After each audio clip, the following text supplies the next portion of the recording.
এসেছি আমরা ওনাদেরকে আমাদের নেতৃত্বে এসেছি ঠিক না?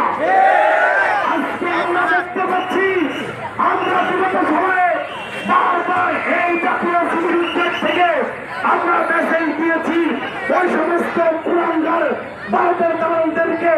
আজকে আমরা সেই মেসেজ দেওয়ার জন্য এখানে উপস্থিত হয়েছি। আমরা দেখতে পাচ্ছি চট্টগ্রামে আইনজীবী আমার একজন শহীদ ভাই সাইফুল ইসলাম আরিফ ভাইকে প্রকাশ্যে ইসকন সন্ত্রাসীরা কুপিয়ে শহীদ করেছে ঠিক না?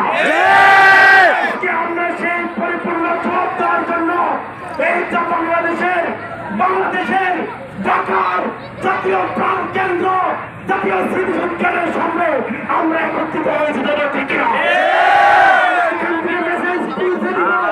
বিশেষ করে অন্তর্বর্তীকালীন সরকার মহোদয়কে আমরা এই মেসেজ পৌঁছে দিতে চাই। আমরা সবাই দিয়ে দিয়েছি অল্প সময়ের ভিতরে এই ইসকন সন্ত্রাসীদেরকে বাংলাদেশের থেকে বিতাড়িত করতেই হবে।